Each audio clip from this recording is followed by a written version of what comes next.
Hey everyone, Chef Jean-Paul Bourgeois here, and I'm in the Louisiana Cooking Test Kitchen, your authority for all things great out the Bayou State. Today, I got a beautiful little green side dish for you that I think you're gonna love. It's Green Bean Amandine. Let's get cooking.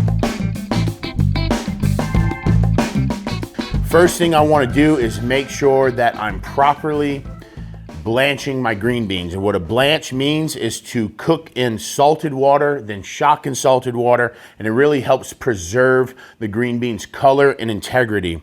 There's a couple key little tricks to this, and the first one is get some water that's been boiling. I got a rapid boil here.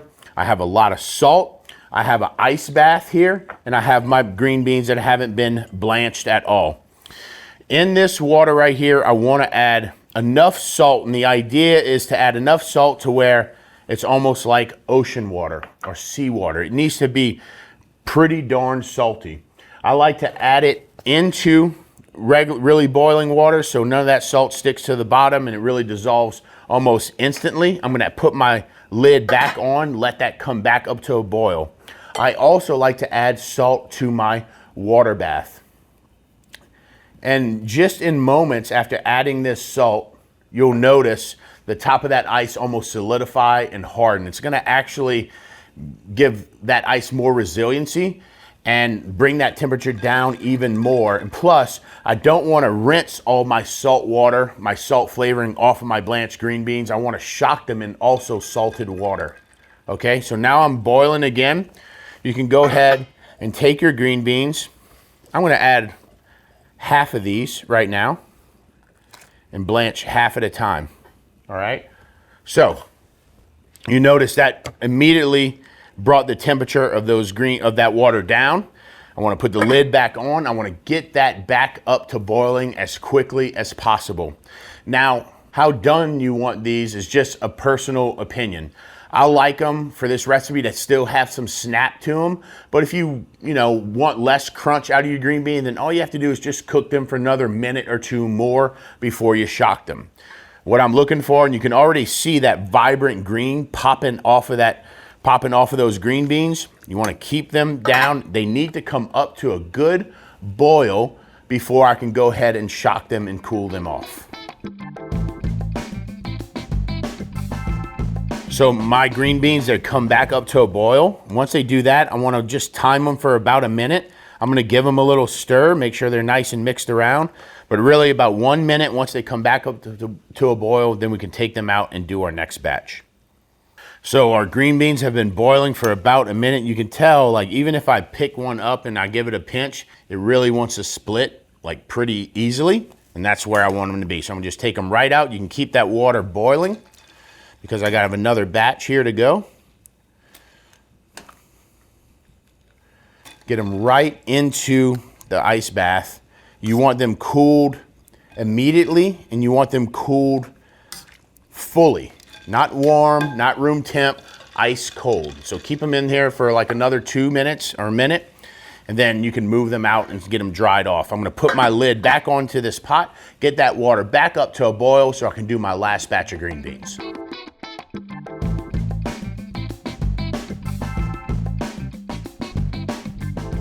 All right, water's back up to a boil. I'm gonna add the rest of my green beans in the pot. Give them a stir around. Put the lid back on. Again, you want that water to come up as soon as possible. So as soon as you get those green beans in, give them a stir, put the lid back on, conserve some of that heat. These green beans have been cooled now for a good 4 minutes.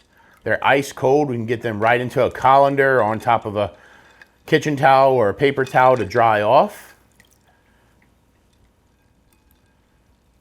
Then now my salted ice water is ready for my next batch of green beans, which are in this pot here. Again, we want to get this water up to a boil. Once that water comes up to a boil, we're going to put a timer on from 1 minute, and then they'll get soaked in the ice.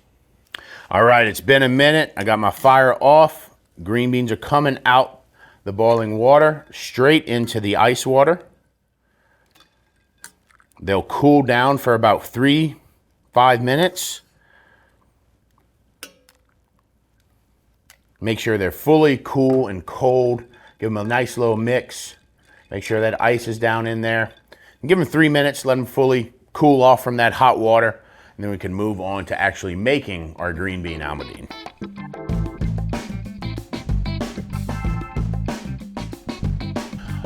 Now that our green beans are blanched, you can just see how vibrant and saturated that green has gotten on those green beans. If you use this method of hot salty water and cold salty water very fast in the heat and the shock, you're gonna get this type of green coming out of whatever green vegetable you're blanching. But as far as green bean almondines go, it's a very simple ingredient list. Green beans, lemon juice, garlic, shallot, and almonds. Of course, we have butter as well that we need, and that's gonna be the first thing we put in our pan. It's about a stick of butter. It's gonna go right into the pan. Now, what I wanna do with that butter is I wanna toast my almonds. These are slivered almonds. You can use sliced almonds. You can use whole raw almonds and crush them yourself. I like these because I can get the whole kind of length of the almond toasted. And I wanna melt this butter, and I'm just gonna slowly, gently toast these almonds in this butter before I move on to kind of my next steps. And you know, this is one of those things, if you want to toast them in the oven, you can do that. If you want to toast them, you know, in a dry pan, I don't know why you would want to do that, but you can do that. The reason why I'm toasting them in butter, because not only will I get like nice toasted brown butter notes on these almonds, but the almonds will kind of give back to the butter as well, flavoring that butter with like these toasted almond flavors. And we want all those things to come together. Simple ingredients, simple recipes like that really need to be mindful in how you kind of approach those ingredients. You're trying to get the most out of every ingredient when you have a minimal ingredient list. There is no kind of shortcutting this. At least if you do shortcut it, you're just missing out on what the recipe really can be. So take your time with it. Add the butter, add the almonds to your butter. And then slowly, we're on high right now, but I just want to get that butter melted. I'm going to keep kind of moving it around. Even when I turn that fire down to medium, I really want to get a good sizzle on this butter before I turn it down to medium. And really, like, the key to a good toasted almond or pecan or walnut or even spice is just to introduce that, whether it's a dry pan or in fat, is to always kind of keep moving. You can turn it down to medium here, medium high, and just keep those almonds moving. I don't want to get them fully toasted in this butter because I want to start introducing ingredients to this recipe. If I get them fully toasted right now, by the time I finish the recipe, they'll be over toasted. So I'm just trying to get some golden brown out of this almond. Another thing that's going to happen is this butter is going to start to brown. We call that brown butter. The French call it beurre noisette, right? It just means, I think it literally translates into hazelnut butter, but it's really the color that you're looking for. The color of hazelnuts is what the color of the butter should look like. And as you can see, this foam, it's blonde right now, white to blonde. But as you continue toasting these almonds, as you continue toasting this butter, those milk solids are going to turn to brown, and that's what we're going to get. So you can already see some of the, let's see, some of the almonds are turning more brown than others. My friends in California are laughing at me right now because I say almonds. They say almonds, and I really think it's probably almonds, but I can't help myself. I say almonds. But for my California people, I'm going to try to say almonds for you. All right. All right. So I'm just toasting these almonds in brown butter very slowly and gently. We're on about a medium heat here, and I'm just watching. I'm watching, prepared to move on to all my next steps, right? So I'm going to keep it going. You can see those almonds starting to toast in that brown butter. They're starting to become more brown. You can start seeing that blonde foam start to turn a little bit golden. A little bit golden.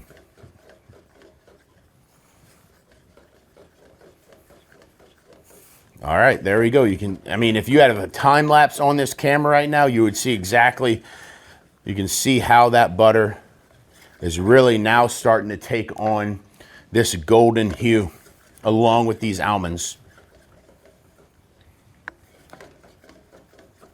All right, I'm at my next step here. Now what I want to do, I want to make sure, I'll try, if I can, take a kitchen towel and blot these off a little bit. I should have done this ahead of time. That's fine. And then go right into the brown butter. That's gonna really start to like stop the browning of the almonds, but that's okay. That's a good thing. All right, from there, I'm gonna get a little pinch of salt, and you can give them a toss.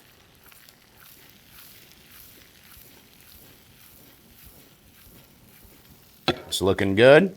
I'm right on medium heat here. Once I have that tossed in, I'm gonna add my shallots into here. And my slivered garlic. I also have some lemon juice set aside that's been squeezed. That's gonna also give a great balance to the final dish. I'm gonna kick it up a little bit more. Now I really wanna saute those green beans into that brown butter. What I wanna do at this point though is just grab a green bean and taste it. I'm looking for two things. Does it need more seasoning? And how done is it? It's pretty close to perfect and done, but I do need a little bit more salt. I'm also gonna hit it with some black pepper. It's looking good. Keep on sauteing. It was pretty warm. It's a like these green beans are ready to eat right now. I wanna get them a little bit hotter. I wanna get those shallots a little bit softer, so I'm gonna continue to cook for just another couple minutes. This is such a great side for fish and seafood. In fact, a classic is trout almondine in New Orleans, or other fish species where you have a similar preparation with fish and the green beans and this. But really, I mean, I say fish, it's historically, you see a lot of fish and shellfish served with as an almondine or with green bean amandine. But really, such a great side for steaks, chops, ribs, lamb, you name it. I mean, it's such a good and thoughtful side. And it has that history, has that food history, and has that cooking history coming out of France, which kind of came to Louisiana. Many settled in New Orleans. And those types of recipes have just kind of cascaded down to current day. And you still see this recipe in different iterations of it being served on menus across New Orleans and around southern Louisiana. At this point, we're pretty good. I'm gonna go ahead and try one of these green beans again. I still want a little more salt. I'm gonna hit it with a little more salt. But now we're getting close. I'm gonna get it on high for a little bit longer. Just keep tossing those green beans. If obviously you don't need to toss these green beans like I just did in the skillet, use your spoon. Be smart about it. I have I'm lucky enough to be able to work in enough kitchens where that comes pretty naturally. All right, I'm gonna let it stay on hot. I got lemon juice, it'll be the last thing to finish. I'm gonna try one more green bean. A little bit more salt. A little bit more black pepper. Then I'm gonna shut the fire off and immediately add my lemon juice, which is gonna kind of stop the cooking and toasting of those almonds and those green beans and adding a nice bright bite to that dish. All right, green beans are done. Get them right on that plate. Talk about a great holiday side too. Who needs green bean casserole for Thanksgiving? Yuck! When you got green bean almondine, man. I mean, trade that in every day of the week, twice on Sundays for green bean casserole. All right, then I just take that and I'm going right over the top with these almonds and that brown butter mixed in right there. Look, I tell you what, green beans may not be your thing, vegetables may not be your thing, but try these and they just may sway you to start eating more of your veggies. Man, those are good. My name's Chef Jean Paul, and I am out.